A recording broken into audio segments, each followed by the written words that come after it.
क्या खेसारी लाल यादव इस बार डर गए? 2-3 दिन पहले खेसारी लाल यादव इंस्टाग्राम पे लाइव आए थे और लाइव आके पवन सिंह के बारे में कुछ कुछ कह रहे थे। खेसारी लाल यादव कहते हैं कि कल फिर लाइव आएंगे और फिर लाइव आके बहुत सारी बातों को कहेंगे, लेकिन उनके पहले ही लाइव के बाद भोजपुरी इंडस्ट्री में काम करने वाले लोग और भोजपुरी इंडस्ट्री को कवर करने वाले यूट्यूबरों की ऐसी ऐसी प्रतिक्रिया आई कि खेसारी लाल यादव दोबारा लाइव नहीं आ पाए। अब ऐसा क्यों हुआ? खेसारी लाल यादव क्यों लाइव नहीं आए? अंदरूनी क्या मैटर है? उनके जीवन में क्या कुछ चल रहा है? क्या सच में डर गए हैं या फिर कोई और मामला है? डिटेल में इस वीडियो में बात करेंगे हर एक चीज के बारे में। पहले नमस्कार, मेरा नाम राकेश है और आप प्रयास न्यूज भोजपुरी पे ये वीडियो देख रहे हैं। देखिए, बहुत दिनों के बाद, लगभग 1 साल के बाद खेसारी लाल यादव और पवन सिंह के बीच में विवाद हुआ और माना जाने लग गया कि इस बार फिर से भोजपुरी के ये 2 बड़े सुपरस्टार आपस में लड़ेंगे, ठीक वैसे ही जैसे 1 साल पहले लड़ते थे। पहले रवि किशन आके स्टेज पे और इन लोगों के बीच में बीच बचाव करके समझौता करवाते हैं। इन लोगों को हिदायत दी जाती है कि एक दूसरे पर पर्सनल अटैक ना करेंगे।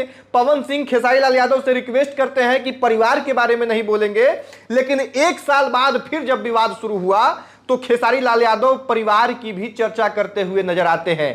दरअसल ये सब कुछ शुरू हुआ एक गाना से।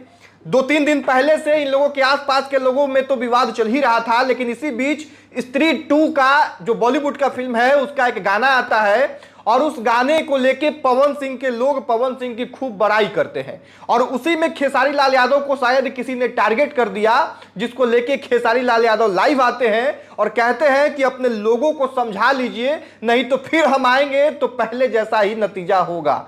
और खेसारी लाल यादव की इस बात के बाद लगातार लोग ये समझने लग गए कि अब एक बार फिर से विवाद शुरू हो गया है। लोग मानने लग गए कि एक बार फिर से खेसारी लाल यादव इस विवाद को शुरू कर चुके हैं और इसको लेके खेसारी लाल यादव को बहुत सारा आलोचना भी झेलना पड़ा। बहुत सारे यूट्यूबर, लगभग सभी यूट्यूबर जो भोजपुरी इंडस्ट्री को कवर करते हैं, उनके नजर में खेसारी लाल यादव का ये एक बड़ा गलती दिख रहा था।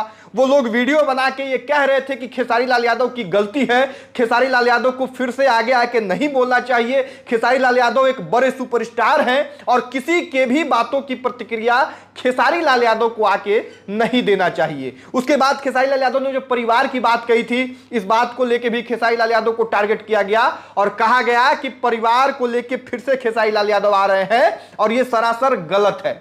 तमाम यूट्यूबरों के इस तरह के वीडियो के बाद खेसारी लाल यादव की टीम की तरफ से कोई प्रतिक्रिया नहीं आती है और खेसारी लाल यादव जो कहते हैं कि हम 1 दिन बाद फिर लाइव आएंगे, वो लाइव भी नहीं आते हैं। तो स्पष्ट है कि शायद इस बार यूट्यूबरों, यानी जो भोजपुरी इंडस्ट्री को कवर करने वाले यूट्यूबर हैं, उनकी बात का असर खेसारी लाल यादव पे हुआ है और ये पहली बार भोजपुरी में हुआ है। देखिए, आज से पहले भोजपुरी में यूट्यूबर भी बटे हुए थे, कुछ खेसारी लाल यादव के तो कुछ पवन सिंह के, लेकिन इस बार सभी ने एक सुर में कहा कि हाँ, आप पहले बोले हैं तो आप गलत हैं, आगे आपकी ही गलती होगी अगर नहीं चुप रहे तो इस बात को लेके खेसारी लाल यादव शायद जो है इसका असर उन पे हुआ और वो लाइव नहीं आए, जिससे भोजपुरी का ये विवाद जो शुरू हो रहा था वो लगभग समाप्त हो चुका है और अपने आप में बहुत बड़ी बात है। इन दोनों बड़े सुपरस्टार, चाहे खेसारी लाल यादव हो या पवन सिंह हो, इनको अपने काम पे ध्यान देना चाहिए, इनको अपने प्रोजेक्ट पे ध्यान देना चाहिए, इनको आपस में ऐसी प्रतिस्पर्धा रखना चाहिए, ऐसा कंपटीशन रखना चाहिए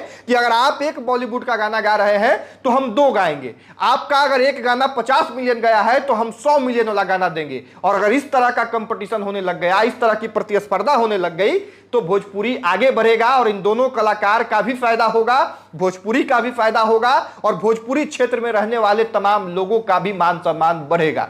बाकी आप लोग क्या कुछ सोचते हैं वो कमेंट बॉक्स में लिखिएगा। खेसारी लाल यादव फिर दोबारा लाइव क्यों नहीं आए, उसका रीजन भी अगर आप देना चाहें तो कमेंट बॉक्स में दीजिएगा। इस वीडियो को यहीं पे समाप्त करेंगे। यहां तक वीडियो देखने के लिए बहुत धन्यवाद। जय हिंद।